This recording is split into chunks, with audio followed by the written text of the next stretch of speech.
I'm going to tell you about something that happened on May 28, 2018, at 10:15 in the evening, Central European Time, because what it taught me about discipline and passion changed my life, and it can change yours too.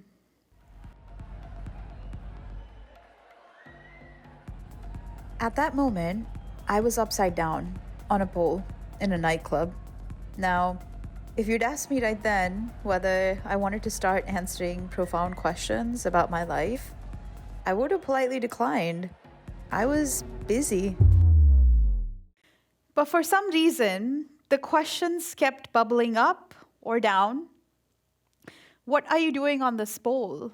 What are you doing in this club, at this bachelorette party at all? And those were good questions, because I shouldn't have been on that pole, in that club, or even that country. I was days away from a career-defining law exam, and any sane person would have been at home studying like their future depended on it, because mine did.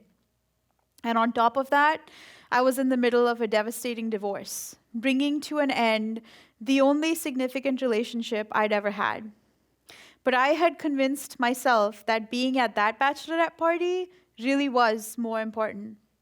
I felt sure that if I inconvenienced my friend with the truth that I was struggling, drowning, I'd lose her friendship and add yet another disaster to the growing list. So I went, and I buried the truth under the guise of being a good friend. My career was dangling, my marriage had shattered, and yet there I was, performing a move that somehow mirrored my inner chaos. Perhaps it was a rush of blood to the head being upside down, but I suddenly saw through my facade. I saw through a pattern of thinking that had gone unchallenged for decades, only to please others and to feel safe. It was like realizing you've been following your GPS for miles, only to find you're headed in the wrong direction on a one-way street. The ensuing sense of doom was humbling. It introduced me to my more deeper, repressed parts of myself. In that moment, I had been given another chance. As Swiss psychoanalyst Carl Jung said, until you make your unconscious conscious, it will direct your life and you will call it fate. I don't know if Jung pole danced before he wrote that, but it really spoke to me. Just for a moment, I realized that the pole made my unconscious conscious. It showed me that if I was going to live a truly passionate life, I had to make space for that passion to exist. It was going to take discipline to shed parts of myself off to grow in a new direction. Discipline in its deepest sense. The word comes from the Latin disciplus, to learn. I had to consciously unlearn the script I had spent a lifetime constantly rehearsing. To unlearn perfectionism, to unlearn self-neglect, to unlearn powerlessness. To confront the fact that many of my problems that I thought were external were in fact internal. In that difficult, tricky, and painful journey, there were 3 tools that I came to rely on. Tools I used to unlearn my patterns, to make my unconscious conscious. Tool number 1, understand you're normal. Recognize that you're normal, your thoughts, feelings, and relationships is never just normal. It is shaped by your past. Understanding this is the first step towards change. For me, it meant confronting a toxic discipline rooted deeply in my upbringing. Growing up, my normal was a household with unpredictable behavior. There was love, sure, but it was like a mystery flavor. Never quite knew what you were going to get. I knew speaking the truth about an abusive bully for a sibling led to chaos. Without realizing it, I had internalized that dynamic. Decided neglect and unpredictability was what love looked like, and unconsciously sought it out in all my relationships. It was only at that bachelorette party that I started to see that what felt natural and familiar was in fact a toxic pattern. I checked my intentions. Why did I feel so compelled to go to that party? Why did the fantasy of my friend abandoning me feel so much worse than the reality of failing exams and a divorce? Our intentions have weight.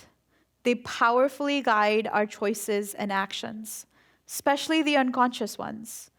My desire to be an orbiting moon around others was the foundation for my misaligned choices and actions.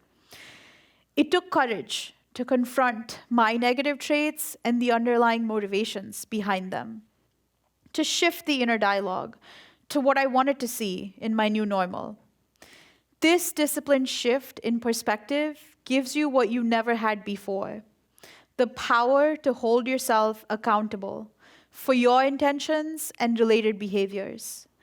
It helps you realize that you're not simply a product of your past. You have a choice over what your normal inner dialogue can be. Tool number 2, get selective with your thoughts. Actually decide mid-thought that it might be a shitty thought and think about something else. Harry Potter has his Patronus protective charm, and my superpower, it's my daily gratitude and meditation practice, which empowers me to catch a thought mid-air and flip it around. How much airtime are you giving to thoughts which don't serve you? Negative thoughts are like those dementors from Harry Potter, those cloaked figures that drain every bit of joy from you. The more we indulge these thoughts, the more we attune to them. And every moment we spend on them is a moment that cannot be spent on something we're passionate about. Breaking that cycle starts by caring about how those thoughts make you feel, caring about the time it wastes and the opportunities it steals. The discipline is to start redirecting your focus deliberately, regardless of how low you feel. You know, it blew my mind when I realized I could do that. At first, it feels weird. If you've spent a life at the mercy of those thoughts, it's like being on a ship in a storm. But the mind isn't magic, it's a muscle. The more you train it to focus on the positive, the stronger it gets. And when you take control of your thoughts, you start to take control of your life. Tool number 3, slow things down. There's power in the pause. In the battle between the conscious and unconscious thoughts, the unconscious has a huge advantage. It's fast, especially when we're under stress, which is all the time when you're living a life you don't want. When we feel pressure, our amygdala, the survival part of our brain, takes over, shutting down the nuanced thought that allows us to engage meaningfully with the world. By the time your conscious mind has woken up, your unconscious is already in the office making decisions. Decisions based on those fears and old stories that you've told yourself, and everything to do with keeping you safe and static. To level the playing field, we have to give our conscious mind time to catch up. That's where discipline comes in. When I catch myself in a spiral of fear or rejection because of some chance meeting, I pause. I observe the thought. I let it sit. And in that pause, I create space for a new belief. Do I really deserve to feel awful for this mistake? Is this really a disaster? Those tiny moments, those pauses, are where new positive thoughts, beliefs, and actions are born, and where passion can take root. As I rewrote the narrative using the tools I have discussed, I experienced massive shifts in my personal and professional growth. I chose to believe that I could take legal exams while working full-time, and I did. I chose to believe that I could pursue a Master's of Law in Securities and Financial Regulation, again while working full-time. And I began to thrive in a field I once feared I'd fail. I went from not knowing where to live or how to live alone during a lockdown to buying my first home and actually enjoying my own company.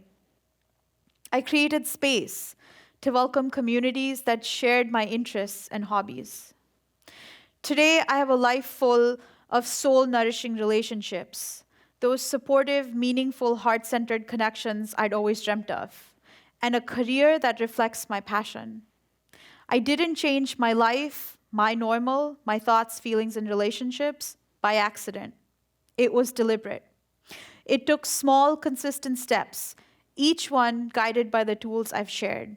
Now, it's your turn. Reflect on your unconscious motivations and patterns, yes, but don't stop there. Whether it's holding yourself accountable by getting clarity on your intentions, questioning the thoughts you entertain, caring about how those thoughts make you feel, pausing before reacting, because there's no need to be held back by unconscious chains.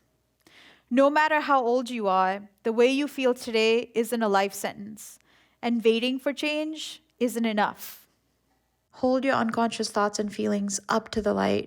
If you don't like what you see, change it. Use discipline to unlearn the old so you can make room for the new. Because when you deliberately create space, passion will fill it. Thank you.